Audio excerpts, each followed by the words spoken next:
সম্মানিত দর্শক, আসসালামু আলাইকুম। এখানে আন্তর্জাতিক সংবাদে যুক্ত হওয়ার জন্য আপনাকে অসংখ্য ধন্যবাদ। জানিয়ে দিচ্ছি আমাদের হাতে থাকা সর্বশেষ আপডেট। গণহত্যা সত্ত্বেও ইসরায়েলকে প্রাণঘাতী অস্ত্র দেবে আমেরিকা। হিজবুল্লাহর ক্ষেপণাস্ত্র হাইফা শহর এবং এর অর্থনীতিকে পঙ্গু করে দিয়েছে। রাশিয়া ইরান আর্থিক লেনদেনের ডলার ও সুইফট সম্পূর্ণ বাদ দেওয়া হয়েছে। সর্বশেষ ইরানে হামলা চালাতে পারবে না ইসরায়েল, বলেছে সৌদি যুবরাজ। দর্শক, শুনলেন সংবাদ শিরোনাম। বিস্তারিত জানতে পুরো ভিডিওটি শেষ অবধি আমাদের সঙ্গেই থাকুন। গণহত্যা সত্ত্বেও ইসরায়েলকে প্রাণঘাতী অস্ত্র দেবে আমেরিকা। ফিলিস্তিনের অবরুদ্ধ গাজা উপত্যকায় ইহুদিবাদী ইসরায়েলের বর্বর অগ্রাসন এবং গণহত্যা সত্ত্বেও দখলদার এই শক্তিকে প্রাণঘাতী অস্ত্র এবং সামরিক সহায়তা দেয়া অব্যাহত রাখবে আমেরিকা। ইহুদিবাদীদের অগ্রাসনে এ পর্যন্ত গাজায় অন্তত 43,700 ফিলিস্তিনি শহীদ হয়েছেন।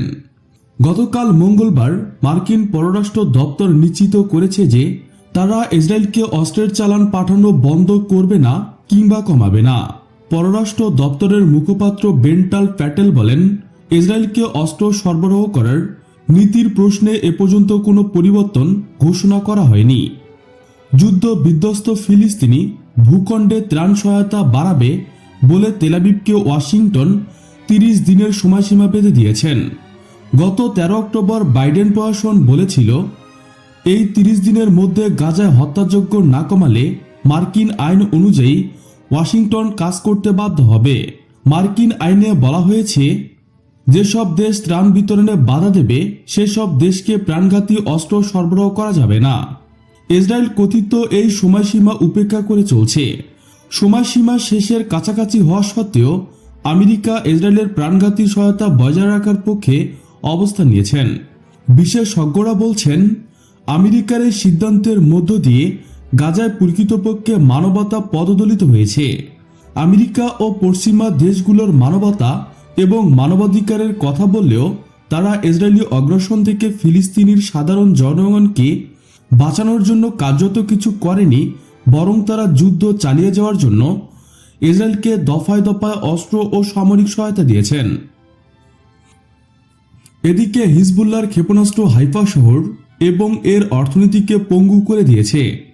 হাইফার মেয়র ইয়োনা ইয়াকাব দখলকৃত অঞ্চলের উত্তরে লেবাননের ইসলামী প্রতিরোধ আন্দোলন হিজবুল্লাহর ব্যাপক হামলা অব্যাহত রাখার বিষয়ে অত্যন্ত উদ্বেগ প্রকাশ করে বলেছেন, হাইফা শহরের নজিরবিহীনভাবে একটি বড় ধরনের অর্থনৈতিক ক্ষতির সম্মুখীন হয়েছে।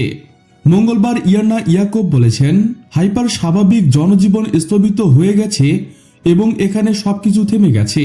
এখানে রাস্তাঘাট ফাঁকা এবং দোকানপাট বন্ধ হয়ে পড়েছে। হাইফা অর্থনৈতিকভাবে দুর্বল হলে পুরো ইসরায়েলকে তা প্রভাবিত করবে।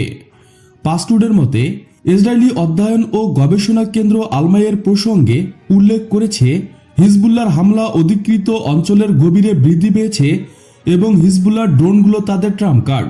আলমাই গবেষণা কেন্দ্র জোর দিয়ে বলেছে যে গত মাসে হিজবুল্লাহর কার্যক্রমের গতি 4 গুণ বেড়েছে এবং একই সময়ে লেবাননের ইসলামী প্রতিরোধের আক্রমণ আরও গভীর অঞ্চলে ছড়িয়ে পড়েছে।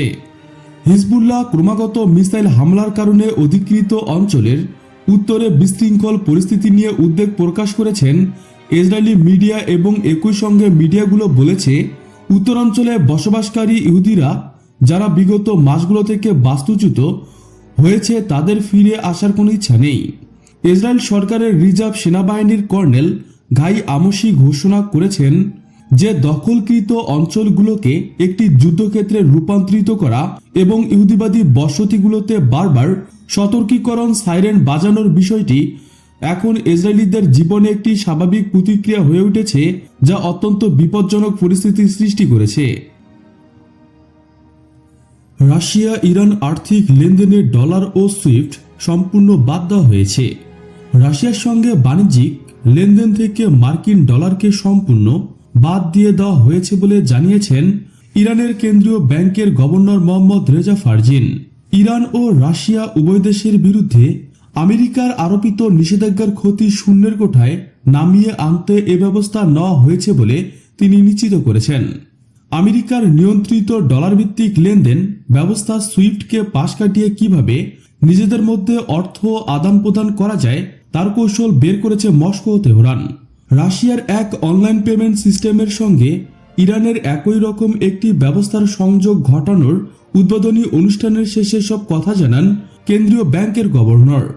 এই প্রক্রিয়ায় পরবর্তী ধাপের রাশিয়ার নাগরিকদের জন্য ইরানের এটিএম বুথগুলো থেকে টাকা তোলার পথ উন্মুক্ত হবে।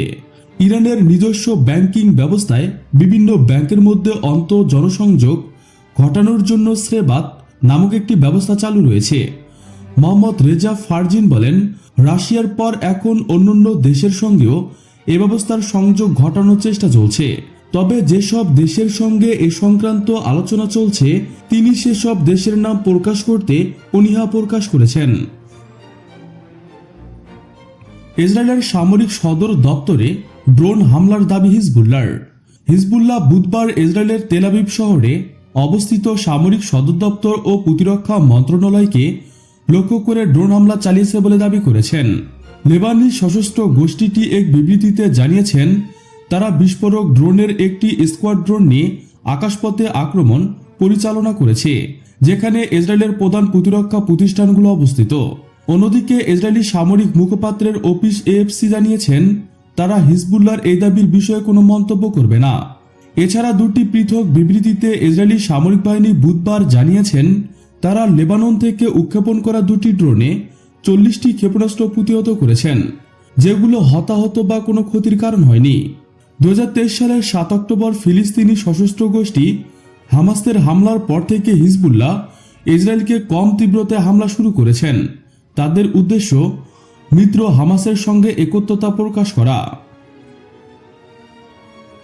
সর্বশেষ ইরানে হামলা চালাতে পারবে না ইসরায়েল, বলেছে সৌদি যুবরাজ।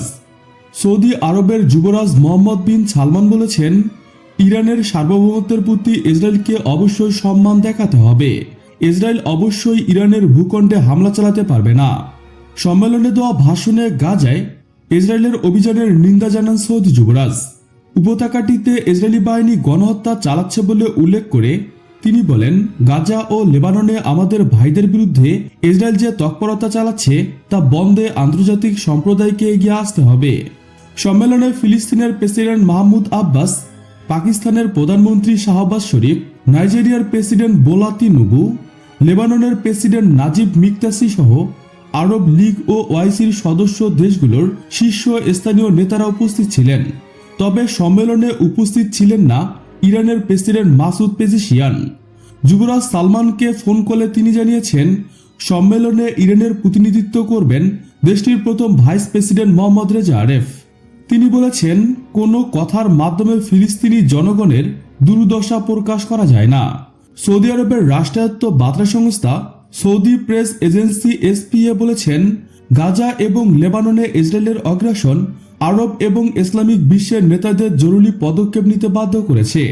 সম্মেলনের মূল অগ্রাধিকারের তালিকায় রয়েছে এ অঞ্চলে ইসরায়েলি অগ্রাসন বন্ধ, বেসামরিক নাগরিকদের রক্ষা, ফিলিস্তিনি ও লেবাননের জনগণকে সহায়তা, চলমান হামলা বন্ধ এবং স্থায়ী শান্তি ও স্থিতিশীলতা প্রতিষ্ঠার জন্য চূড়ান্ত পদক্ষেপ নিতে আন্তর্জাতিক সম্প্রদায়ের উপর চাপ প্রয়োগ করা। সুপ্রিয় বন্ধুগণ, সর্বশেষ একটি অনুরোধ, ভিডিওটি ভালো লাগলে আপনাদের ফেসবুকে শেয়ার করুন। নিয়মিত আন্তর্জাতিক সংবাদ পেতে চ্যানেলটি সাবস্ক্রাইব করে বেল বাটনে ক্লিক করুন। লাইক কমেন্ট শেয়ার করতে একদমই ভুলবেন না। আজকের মতো পর্যন্ত, দেখা হবে পরবর্তী ভিডিওতে। Thanks for watching my video. আল্লাহ হাফেজ।